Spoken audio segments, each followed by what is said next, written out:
I am the Lion of Kythera, and I have a story to tell you. It all started right here, in this small workshop. A big block of marble, a few tools, and the sculptor. I never caught his name. His hands are the only thing I remember about him. Then other hands came, wrapped ropes around me, lifted and moved me. Where to? A sanctuary, or else a tomb of a mortal? I do not recall. I stayed there for a long time, standing still, roaring, and enduring the heat of the sun, the chill of snow, as well as the moisture of rain, for months, years, centuries. I came to think that this would be my life forever. However, forever does not exist for anybody at all, not even for marble lions. And I found myself under the soil that covered me like a warm blanket until the moment that some hands brought me back out of darkness into the light. They took me, transported me far away, and put me back on my feet. Now I was somewhere high up, in a castle, the castle of Kythira. From its bastions I was gazing at the sea, and at night the stars kept me company. I was joyful, I was proud. I wanted to stay there forever. But forever, as I found out once again, does not exist. War broke out. A little while later, the castle was crowded with strangers. Germans, the army of occupation. On the 6th of June, 1941, they carried me off from the castle, a spoil of war. I ended up in Germany. Hunger, fear, death. And in the vortex of war, who could have cared about me? I lived for quite some time, neglected and dusty, in the courtyard of an old tile factory, until someone discovered me and had me sent to Berlin, to the Archaeological Museum. The war had ended. We were in 1952. In the museum, I lived for 5 years, until August 1957. And then something happened that once again changed my life. Here I am back home, in the National Archaeological Museum. Sir Director, are we going to send this statue to Kythira? No, we will keep it here. In any case, there is no museum in Kythira. Where will they put it on display? My marble eyes were full of tears. I was shedding harsh tears of stone for my hard fate. Initially, they placed me in a storeroom, along with dozens of objects. Then in a hall of the museum, next to other statues. Oh, I will stay here forever, I sighed. And I will never see Kythira again. Never say never. You must have heard about the wanderings of Odysseus. I too went through my own odyssey. I saw many cities, and came to know the mind of many people. It was the winter of 1979 when I began my wanderings through the museums of the world, aboard lorries, trains, aeroplanes.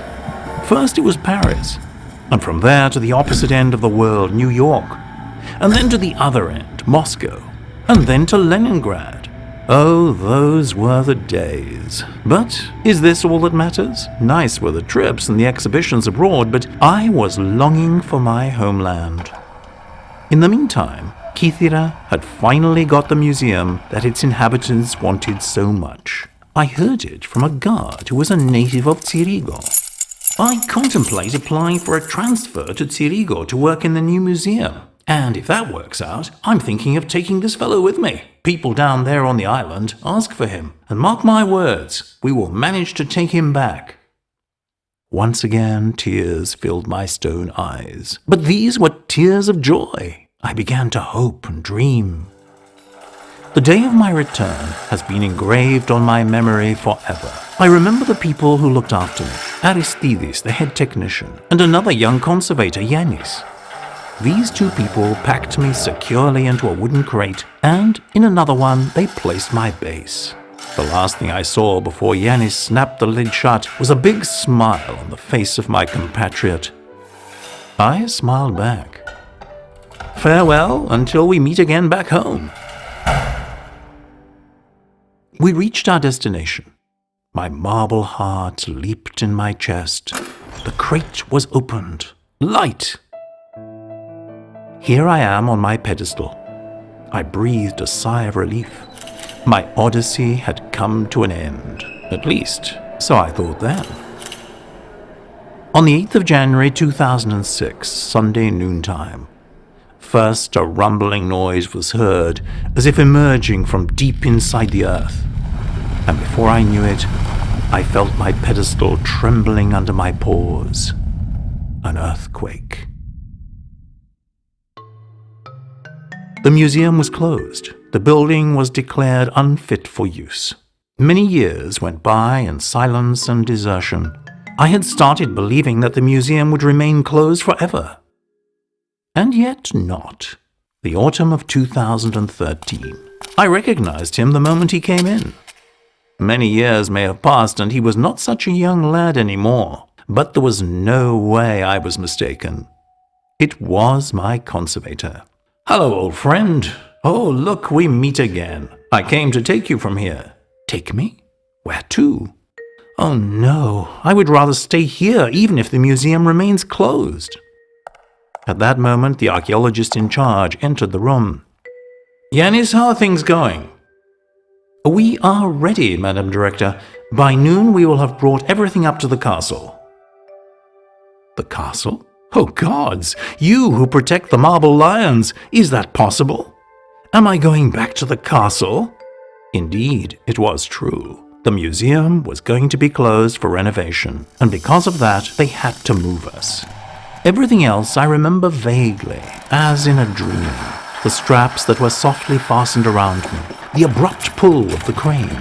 All this time, my conservator was standing by me. Slow down! Take down! Okay, untie the straps. Madam Director, we have finished up here. Let's welcome him. She looked at them, smiling. Let me take a picture of you all. Stand close together, next to the lion. I felt a soft touch on my back. It was my conservator. Don't you worry, pal. You will soon return to our museum. I will wait for you to take me there, I replied. I do not know if he understood what I said, smiled at me, and walked away.